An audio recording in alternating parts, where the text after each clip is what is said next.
Welcome to the Daredevil, episode 5 and 6, because that's right, the Lord has blessed us. We got 2 episodes this week. Recap, review, and breakdown. Emphasis on the first 2. It's less of a breakdown after the first couple weeks. It's more just kind of a review. But I will be fully spoiling this, so you are forewarned. Muse. Fuck yes. We gotta wait though, because we gotta cover episode 5. Now I heard episode 5 was kind of a filler going into this. A few weeks ago, people that had saw it was kind of like, hey, episode 5 is kind of like a filler. They're like, I guess that's why they're putting 5 and 6 together. Filler or not, I fucking loved episode 5. Episode 5, basically just a quick recap on that. It's literally just a Matt in, a bank. He's trying to get a loan for something. I thought that was the funniest thing. I was like, they're just tossing him a bender, but he's with Abu. Abu is from, I don't even know if they call him that in the thing. I know they called him Abu in the Avengers game. Kamala Khan's father, though. And so we get Kamala Khan references. They keep talking Miss Marvel. We even see her Funko Pop. And so he's basically telling Matt he's like, hey, I can't approve for this loan, whatever, this and that. But after Matt leaves, all of a sudden, these guys come in, armed robbers, right? St. Patrick's Day, whole 9 yards, it's going down. And so Matt kind of comes up in there and he does what he does best. Nothing really of note happened in this episode. Kind of skipping over this one really quickly just to get to 6. I enjoyed it though. I definitely love this episode. It didn't feel like a waste of time. It didn't push the plot forward, so it clearly was like a filler, kind of like waste of time episode.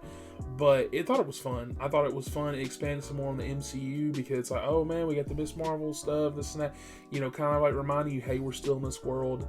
While also having a cool badass fight scene at the end where Matt beats the dog shit out of this guy that kind of gets away from the robbery. And that's kind of really it. Episode kind of ends on a happy note. Abu finds like the little thing in his candies. And yeah, episode's kind of over, kind of done with. And then we get to episode 6. So episode 6, a lot of shit happens. This is, at first I thought they were fully rushing it, which they kind of are. Don't know if I'm loving that. Into Muse, because, it's been implied, like, especially 2 episodes ago, that he's killing people. And just like randomly out of the blue in this episode, they're like, fuck, we gotta do something about this now. It's just, and that's what I mean by like, everything feels kind of rushed, because it's extremely weird that we get the task force in this episode. We get a Muse fight in this episode. We get kind of a Muse hostage situation, finding out about how many people he's killed, the blood, the victims, the whole night. Like, it's just one episode. It was like fucking 45 minutes, and I was like, wow. So it felt really quick paced. And that works in its favor, but also doesn't, because, you clearly want more to show. I'm eating it up, loving it. And so I will say this, going on a beat by beat, let's start with the Kingpin stuff. That's how I've been kind of doing these, Kingpin versus Daredevil. So Kingpin this episode puts together the task force. The vigilante task force that we've been hearing about is going to be the main focal point of, season 2.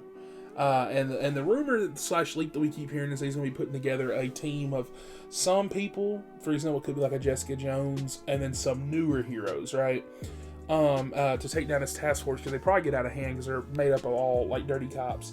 And so Fisk puts together this team. And kind of also weird in this episode, he puts together his team. Is like, yeah, they're gonna get that vigilante, or not vigilante, but like serial killer. They're gonna kill him. They're gonna get him, whatever.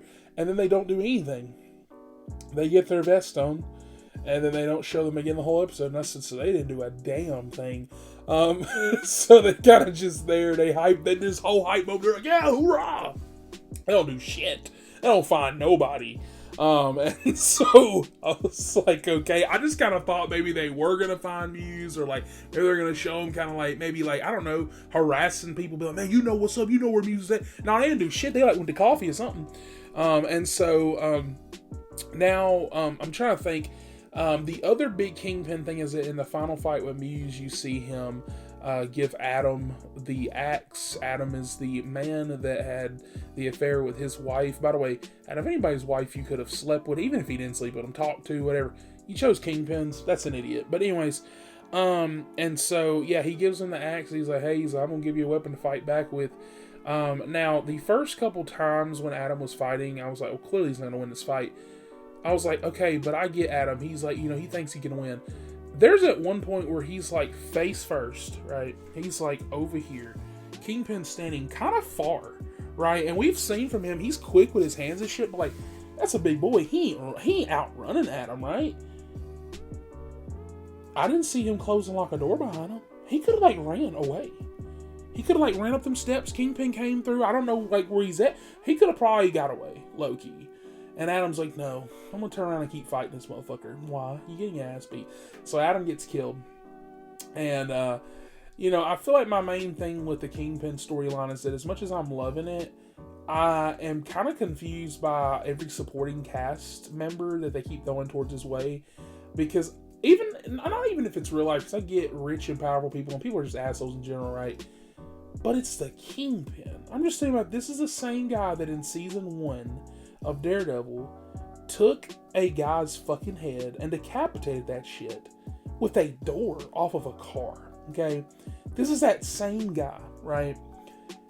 This same guy they're talking to like he's nothing. I don't give a fuck what he says he is. I'm not gonna like talk to him like this. Like, these people have balls of steel. Like, he goes to this party before he kills Adam. And like this like little gala event or whatever. It's not the gala. I thought it was gonna be the dance that they keep showing in the trailer. I guess that's like next week or the week after or whatever. But literally, like, everybody's like, oh yeah, you might be in here, you might have a seat at the table for a couple years. I'm like, what the fuck?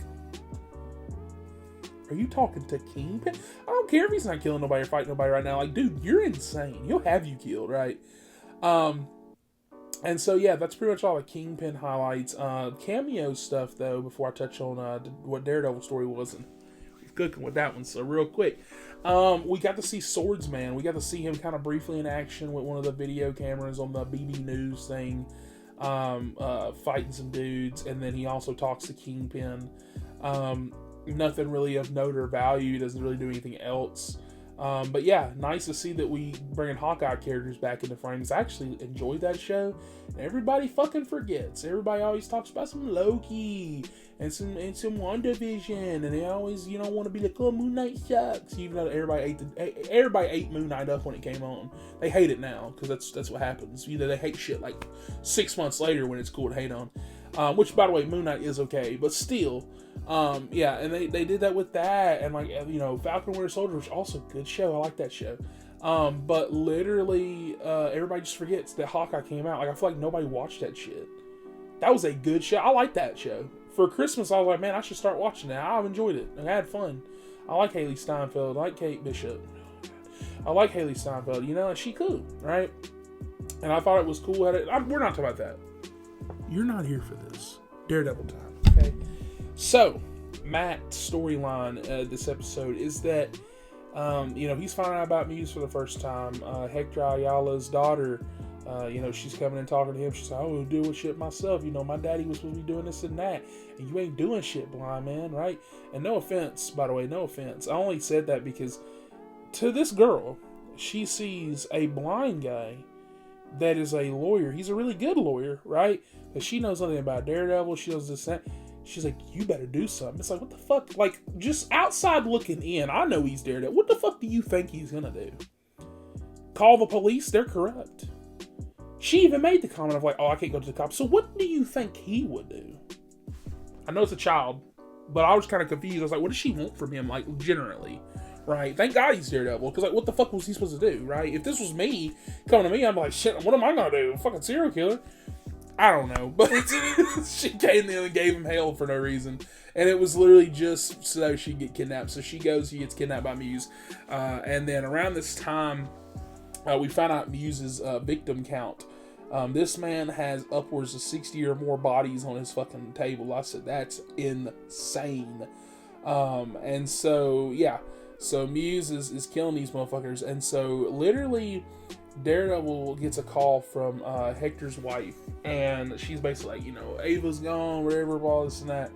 and she missing, and she gets injected by Muse, and gets starts getting the blood drained out of her or whatever, and so Daredevil comes out. He's like, fuck it, puts on the fucking suit like we've been wanting. He swings into fucking action. He beats the actual dog shit out of Muse. But I love that Muse showed that he could fight back. I was liking that Muse is not a pussy. I enjoyed that a lot. I like that he had like the little knife at the cool movements, like the little kung fu going on. So what the fuck? I see you know how to fight like that.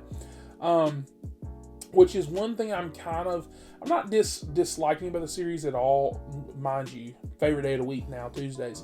But my big thing is that I do wish we got more backstory to Muse. I'm hoping we do next few episodes because he got away.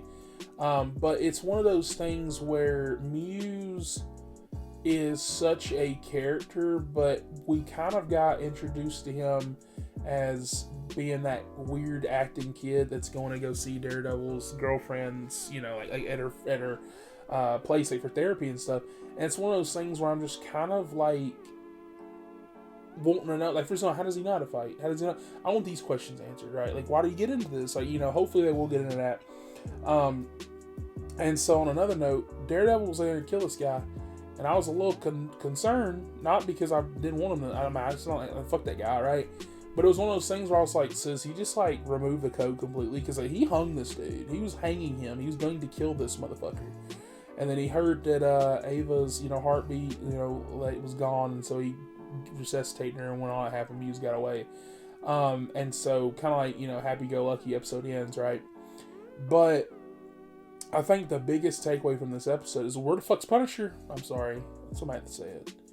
They keep cock teasing me with this team up. They keep cock teasing me. When I saw a synopsis for episode 5, I said Daredevil and Punisher. Cut on episodes to bank one. I said, okay. When I kept watching, I said, it's a team up. I said, is Kamala gonna show up? And she doesn't. It's him and Abu. I said, okay. And then the next episode, I said, yeah. Going back to the Punisher stuff. Now, I'm sorry, I'm a big Punisher fanboy, and I really just want to see what they do with his ass. Like, I want to see some, like, shotgun blast to the fucking head and shit. And I've been waiting for that. But I've also been waiting for Muse, so I got what I wanted in a 50-50 way. But yeah, 3 more episodes, guys. 3 more fucking episodes. I don't know how I'm feeling about this. I'm a little sad. Like, what the hell's going to happen when the 3 episodes end, right? I know we got Andor. I'm actually watching that currently right now, season 1, because I didn't get to finish it back in the day. And I'm at 50% done with it. So hopefully by the time it comes on, I will be done. And I will say this. Daredevil's cooking. These episodes tonight, the filler one and the non-filler one, absolute fucking cinema.